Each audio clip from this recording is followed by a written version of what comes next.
1994 EMS ജീവിച്ചിരുന്നപ്പോൾ കേരളത്തിൽ ഒരു പഠന കോൺഗ്രസ് നടന്നു.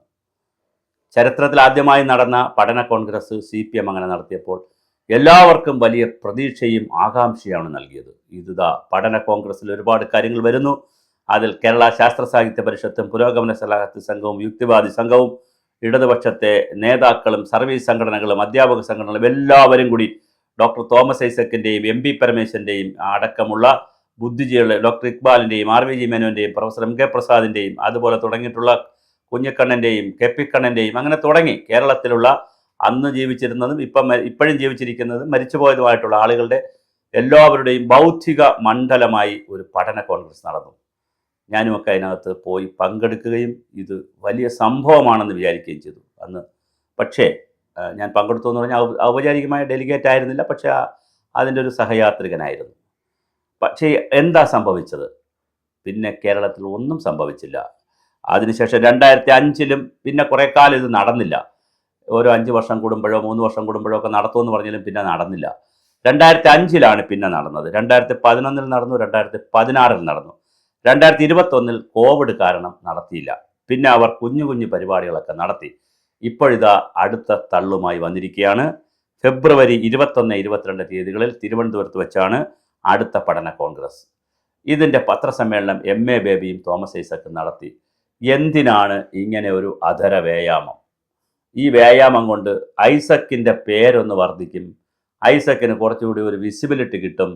MA ബേബിക്കിന് വിസിബിലിറ്റിയുടെ ആവശ്യമില്ല, കാരണം അദ്ദേഹം പാർട്ടി സംസ്ഥാന അഖിലേന്ത്യാ ജനറൽ സെക്രട്ടറി. ഇതിനപ്പുറത്തൊരു പോസ്റ്റ് ഇല്ല CPM-ന്. ഇനി മുഖ്യമന്ത്രിയാവുക എന്നുള്ളതേ ഉള്ളൂ. അതിപ്പോൾ ഉടനെ അടുത്ത കാലത്തൊന്നും നടക്കുന്നതുമല്ല കേരളത്തിൽ. അപ്പോൾ പിന്നെ MA ബേബിക്ക് അങ്ങോട്ട് കാലം. പക്ഷേ ഐസക്കിനെ സംബന്ധിച്ചിടത്തോളം ഒരു വിസിബിലിറ്റിയുടെ, ഡോക്ടർ തോമസ് ഐസക്കിന് വീണ്ടും ഒരു വിസിബിലിറ്റിയുടെ കാര്യമുണ്ട്. ഇനി എന്നെ ഒഴിവാക്കരുത്, വീണ്ടും ഞാൻ മത്സരിക്കും, എന്നെ മന്ത്രിയാക്കണം ഇടതുപക്ഷം വരികയാണെങ്കിൽ എന്നുള്ളൊരു സൂചന കൂടി കൊടുക്കേണ്ടതിൻ്റെ ഒരു വിസിബിലിറ്റി കാര്യമുണ്ട്. 600 രൂപയാണ് രജിസ്ട്രേഷൻ ഫീസ്, വിദ്യാർത്ഥികൾക്ക് 300 രൂപ മതി എന്ന് പറഞ്ഞുകൊണ്ട് ഒരു വലിയ പഠന കോൺഗ്രസ് വരുന്നു. അതിൻ്റെ പിന്നെ ബുക്കുകൾ കിട്ടും, പഴയ ബുക്കുകൾ. ഞാനിതൊക്കെ അക്കാഡമിക് തലത്തിലൊക്കെ ചിന്തിക്കുന്നത് കൊണ്ട് ആരെന്തിറക്കിയാലും അതൊക്കെ വായിക്കുന്ന ശീലമുള്ളത് കൊണ്ട് പഴയതെല്ലാം കൂടി വാങ്ങിയിട്ടുണ്ട്. അവരുടെ പ്രൊസീഡിങ് എല്ലാം കൂടി പലതും വെബ്സൈറ്റിൽ ലഭ്യമാണ്. കുറേ ഡേറ്റകളുടെയും കുറേ ബോഗസ് ഡേറ്റകളുടെയും ഒക്കെ ഒരു കുത്തിക്കെട്ട് എന്നതിനപ്പുറം സമഗ്രമായി കേരളത്തെ വിലയിരുത്താൻ ഒരു പഠന കോൺഗ്രസിനും കഴിഞ്ഞിട്ടില്ല. ഇനി ഇത് കഴിയുമോ? 6-7 ചോദ്യമാണ് ചോദിക്കുന്നത്. ഒന്ന്, കേരളത്തിൽ 7,70,000 80,000 ഹെക്ടർ ഉണ്ടായിരുന്ന നെൽകൃഷി 60കളിൽ 70കളിൽ അത് 8 ലക്ഷത്തിലേക്ക് വളർന്നു. 1 ലക്ഷം കൂടി കേരളത്തിൽ വളർന്നു. കരകൃഷി വരെ നടന്നു, കരയിൽ വരെ നെൽകൃഷി നടന്നു. അത് കഴിഞ്ഞിപ്പോൾ 1.25 ലക്ഷത്തിലേക്ക് പോയി. എന്താണ് നെൽകൃഷിക്ക് കേരളത്തിൽ സംഭവിച്ചത്? ആരാണ് പ്രതി? കേരളത്തിൽ മെക്കനൈസേഷൻ നടത്തിയിട്ടില്ല, യന്ത്രവൽക്കരണം നടന്നില്ല, പ്രൊഫഷണലിസം നടന്നില്ല. അത് നെല്ലിൻ്റെ കാര്യത്തിലാകട്ടെ മറ്റ് വിളകളുടെ കാര്യത്തിലാകട്ടെ വിള വൈവിധ്യം ഉണ്ടാക്കാൻ സംഭവിച്ചില്ല. ആരാണ് പ്രതി? ഞാൻ കമ്മ്യൂണിസ്റ്റ് പാർട്ടിയോ CPM-ഓ പ്രതിയാണെന്ന് പറയാനല്ല ഇത് പറയുന്നത്. ഞാൻ അങ്ങനെ ഒരു വീഡിയോ അല്ല ഉദ്ദേശിക്കുന്നത്. പക്ഷെ ആരാണ് ഇതിൻ്റെ പ്രതി? ഇവിടുത്തെ ട്രേഡ് യൂണിയനുകളാണോ? ഇവിടുത്തെ സർവീസ് സംഘടനകളാണോ? നമ്മുടെ മൂരാച്ചികളെ പോലെയുള്ള വരട്ട് തത്വവാദത്തിലുള്ള സെക്രട്ടേറിയറ്റ് മുതൽ വില്ലേജ് ഓഫീസ് മുതൽ സെക്രട്ടേറിയറ്റ് വരെ ഇരിക്കുന്ന പിന്തിരിപ്പനായിട്ടുള്ള ബ്രിട്ടീഷ് കൊളോണിയൽ വ്യവസ്ഥ ഉണ്ടാക്കി വച്ചിരിക്കുന്ന അധികാര ഘടനയുടെ ഫയൽ സിസ്റ്റമാണോ? ചുവപ്പ് നാടേന്നൊന്നും പറഞ്ഞാൽ തീരത്തില്ല. ഫയൽ സിസ്റ്റമാണോ? അതോ ഇവിടുത്തെ ജനങ്ങളാണോ? എന്താണ് പ്രതിസന്ധി? ഒന്നാമത്തെ കാര്യം, എന്തുകൊണ്ട് കേരളത്തിൽ ഒരു വ്യവസായം വരുന്നില്ല? വന്ന വ്യവസായങ്ങൾ ചത്തുപോയി, നിലനിന്നില്ല. കൃത്യമായ ചോദ്യം. എന്തുകൊണ്ട് ഇവിടുത്തെ പ്രാഥമിക വിദ്യാഭ്യാസം നേടുന്ന മുതൽ ഉന്നത വിദ്യാഭ്യാസം വരെ നേടിയവർക്ക് ഇംഗ്ലീഷും മലയാളവും നന്നായി വായിക്കാനും എഴുതാനും പറയാനും അറിയില്ല? ചിന്താ ജെറോമും A.A. റഹീമും അടക്കമുള്ള ആളുകൾ സാക്ഷി. അവർക്കും കഴിയുന്നില്ല. എന്തുകൊണ്ട് നമ്മുടെ പൊതുവിദ്യാഭ്യാസത്തിൽ ക്വാളിറ്റി ഉണ്ടാക്കാൻ നമുക്ക് കഴിയുന്നില്ല? എന്തുകൊണ്ട് നമുക്ക് നമ്മുടെ ആരോഗ്യരംഗത്തെ മറ്റൊരു ഹോസ്പിറ്റൽ എന്നുള്ള റിലേഷൻ മാറ്റിക്കൊണ്ടുവരാൻ നമുക്ക് കഴിയുന്നില്ല? കേരളത്തിനാവശ്യമായ വൈദ്യുതി 60 മുതൽ 70% വരെ പുറത്തുനിന്ന് വാങ്ങുന്നത് കൊണ്ടുള്ള ഒഴിവാകുന്ന കട്ടല്ലാതെ ഒരു വൈദ്യുതിയിൽ നമുക്കെന്തുകൊണ്ട് മുന്നോട്ട് പോകാൻ കഴിയുന്നില്ല? പരിസ്ഥിതിയിൽ നമുക്കെന്തുകൊണ്ട് മുന്നോട്ട് പോകാൻ കഴിയുന്നില്ല? ഇന്ത്യയിലെ ഏറ്റവും നല്ല വെള്ളവും വായുവും പിന്നെ മറ്റ് സൗകര്യങ്ങളൊക്കെ കിട്ടുന്ന താരതമ്യേന മതകലാപങ്ങളും വർഗീയ സംഘർഷങ്ങളൊക്കെ കുറഞ്ഞു നിൽക്കുന്ന ഒരു സമൂഹത്തിൽ വിദ്യാഭ്യാസ സ്ഥാപനങ്ങളിൽ നിന്ന് ഇപ്പോഴും കേരളത്തിൽ നിന്ന് തമിഴ്നാട്ടിലേക്കും ആന്ധ്രയിലേക്കും ഹൈദരാബാദിലേക്കും മദ്രാസിലേക്കും ഡൽഹിയിലേക്കും ഒക്കെ മറ്റ് രാജ്യങ്ങളിൽ പോകുന്ന പോട്ടെ, എന്തുകൊണ്ട് ജനങ്ങൾ പോകുന്നു, പഠിക്കാൻ കുട്ടികൾ പോകുന്നു? ഈവൻ തമിഴ്നാട്ടിൽ വരെ നാഗർകോവിലും ഇവിടെ എഞ്ചിനീയറിംഗ് കോളേജ് കളഞ്ഞിട്ട് ഇവിടെ സീറ്റില്ലാത്ത എഞ്ചിനീയറിംഗ് കോളേജ് പൂട്ടുന്നു.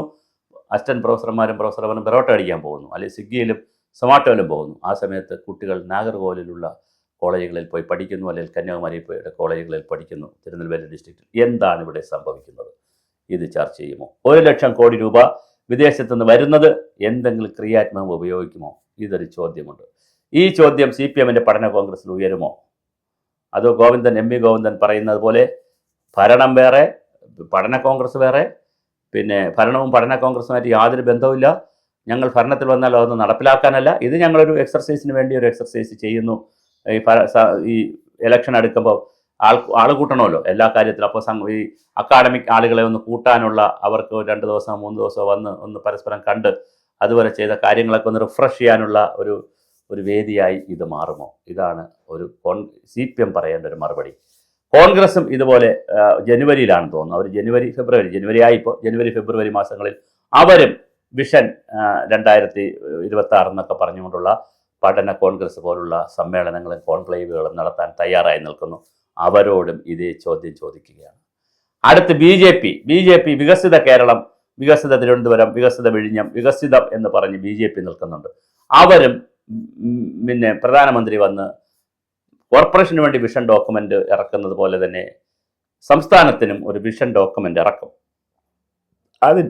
അതിൻ്റെ ഭാഗമായി പഠന കോൺഗ്രസോ പഠന ശിബിരമോ ഉണ്ടോ എന്ന് എനിക്കറിയില്ല, പക്ഷെ അവരും അങ്ങനെ ചിന്തിക്കുന്നു, BJPയും അങ്ങനെ ചിന്തിക്കുന്നു.